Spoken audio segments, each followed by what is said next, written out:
আমরা মুসলিম, হিন্দু, বৌদ্ধ, খ্রিস্টান, পাহাড়ি, নৃগোষ্ঠী মিলেমিশে একাকার। আমরা সবাই মিলে বাংলাদেশ। আমাদের পারস্পরিক সম্প্রীতি, ভালোবাসা, সৌহার্দ্যপূর্ণ আচরণ, বোঝাপড়া এটা বেশ মজবুত। তবে মাঝে মাঝে আমাদের এই সম্প্রীতির ভেতরে অনেকে ফাটল ধরাতে চায়। আমরা যে সুখে আছি, শান্তিতে আছি, এটা অনেকের ভালো লাগে না। দুর্বৃত্তদের ব্যাপারে আমাদের সাবধান থাকতে হবে। আমরা সংঘবদ্ধ থাকবো। এই যে আমাদের পিসফুল কোএক্সিস্টেন্স, শান্তিপূর্ণ সহাবস্থান। যেদিন হিন্দুদের পূজা অনুষ্ঠান, আমরা ওই দিন তাফসির মাহফিল করি না, ঠিক কিনা বলেন? যেদিন আমাদের তাফসিরুল কোরআনের প্রোগ্রাম, ওই দিন আমাদের হিন্দু ভাইরা ডিস্টার্ব করে না। সুবহানাল্লাহ। হিন্দুদের পূজা অনুষ্ঠানে আইন শৃঙ্খলা বাহিনীর পাশাপাশি মাদ্রাসার ছাত্ররা যে সেখানে পাহারা দেয়। গোটা পৃথিবীতে এই দৃষ্টান্ত আপনি পাবেন। রব্বুল আলামিন বলেন, গোলাম ও আমার ইমানদার বান্দারা, শোনো শোনো, লা তাসুবুল্লাযীনা ইয়াদউনা মিন দুনিল্লাহ ফায়াসুবুল্লাহা আদওয়াম বিগাইরি ইলম। ও আমার বিশ্বাসী বান্দারা, যারা আল্লাহকে ব্যতি রেখে দেব দেবীর পূজা করে, তোমরা খবরদার তাদের গালি দিও না। যদি ওই দেবতাদেরকে গালি দাও, তাহলে ভুলবশত, শত্রুতাবশত তারা তোমাদের রব আল্লাহকে গালি দেবে, ঠিক কিনা? কোন ধর্মকে ছোট করা যাবে না। অন্য ধর্মকে ছোট করা মানে ইসলামকে ছোট করা। আর অন্য ধর্মের দেবতাকে যদি আপনি গালি দেন, ওরা ইসলাম থেকে দূরে সরে যাবে। যাও ইসলামের প্রতি আকৃষ্ট হয়েছিল, আর কোনোদিন ইসলামের ধারে কাছে আসবে না। আওয়াজ করে বলেন, ঠিক কিনা? এজন্য কখনো কোনোদিন অন্য ধর্মের দেবতাদেরকে গালি দেয়া যাবে না। অন্য ধর্মের কোন দেবতাদেরকে আমরা গালি দিব না। আমরা তো মুসলমান বসতে পারি না। আমরা দুই মুসলিম ভাই একসাথে বসে চা খেতে পারি না, গল্প করতে পারি না। বিষ্ণু ইসলাম মুশরিকদের সাথে ট্রিটি করেছেন, হুদাইবিয়ার সন্ধি। এটাকে বলে সুলহে Hudaibiya, the peace agreement of Hudaibiya, শান্তি চুক্তি। মদিনায় যে বিষ্ণু ইসলাম মদিনা চার্টার করলেন, মদিনা সনদ। যে ওয়েস্টে, ইউরোপে, আমেরিকাতে তারা অনেক চার্টার করে, এই সব চার্টার মদিনা চার্টার থেকে কপি করা। আওয়াজ করে পড়েন সুবহানাল্লাহ।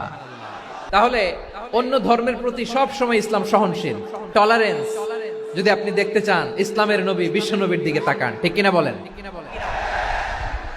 আমরা তো সংখ্যালঘুদের রাইটস প্রোটেক্ট করার জন্য কত আইন বানাই, কত বৈঠক করি, কত সংবাদ সম্মেলন করি।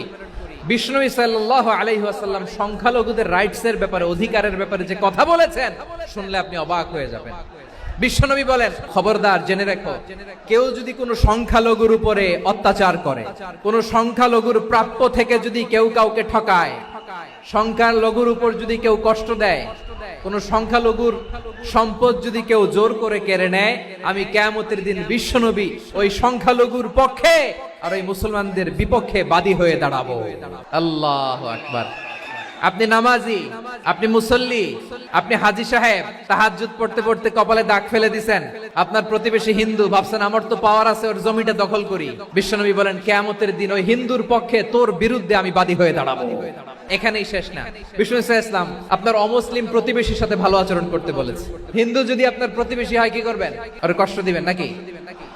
কেন? ও তো হিন্দু, ও তো আমার আল্লাহরে ডাকে না, ওরে কষ্ট দিলে জায়েজ হবে না। খবরদার। বিষ্ণু ইসলাম বলেন, মান কানা ইউমিনু বিল্লাহ ওয়াল ইয়াউমিল আখির ফালিউকরিম জারাহ। যে আল্লাহ বিশ্বাস করে আর আখিরাতে বিশ্বাস করে, সেজন্য প্রতিবেশীর সাথে ভালো আচরণ করে। সুবহানাল্লাহ। প্রতিবেশী আস্তিক হোক, নাস্তিক হোক, প্রতিবেশী মুসলিম হোক, অমুসলিম হোক, যান, অসুস্থ হইলে একটু আপেল নিয়ে যান, আঙ্গুর নিয়ে যান, কমলা নিয়ে যান, তাদের সাথে ভালো আচরণ করেন। ইসলামের বিউটি দেখে, সৌন্দর্য দেখে অবাক হবে। নসিব ভালো হলে কোনোদিন কালিমা পড়ে মুসলমান হয়ে যাবে। ইসলাম অমুসলিম মাতা পিতার সাথে ভালো আচরণ করতে বলেছে। মাতা পিতা যদি অমুসলিম হয়, তারে ফেলে দিতে পারবেন?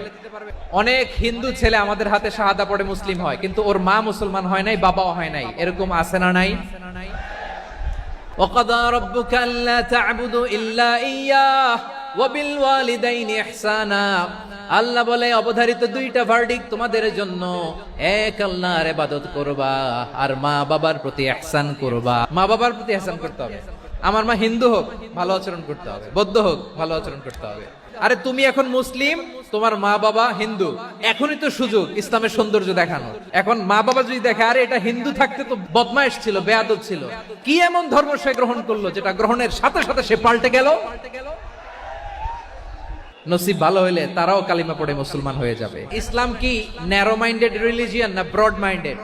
কতটা ব্রড মাইন্ডেড দেখেন, বিশ্বনবী সাল্লাল্লাহু আলাইহি সাল্লাম অমুসলিমরা যদি নবীকে উপহার দিত, ওই উপহারও বিশ্বনবী গ্রহণ করতেন। সুবহানাল্লাহ পড়েন। সপ্তম হিজরিতে বিষ্ণু ইসলাম সব সুপার পাওয়ারের কাছে চিঠি দিলেন, রোমান সম্রাটের কাছে, পারস্য অধিপতির কাছে, মিশরের অধিপতির কাছে, সবার কাছে চিঠি লিখলেন। চিঠির ভাষা ছিল এরকম, মিন মুহাম্মাদিন রাসূলিল্লাহ ইলা মুকাওকিস আযীমিল কিবত। মুহাম্মদ রাসূলুল্লাহর পক্ষ থেকে মিশরের বাদশার কাছে, আসলিম তাসলাম, ইসলাম মানো শান্তিতে থাকবা, সালামুন আলা মান ইত্তাবা আল হুদা, শান্তি তার জন্য যে হেদায়েতের অনুসরণ করে। সুবহানাল্লাহ পড়েন।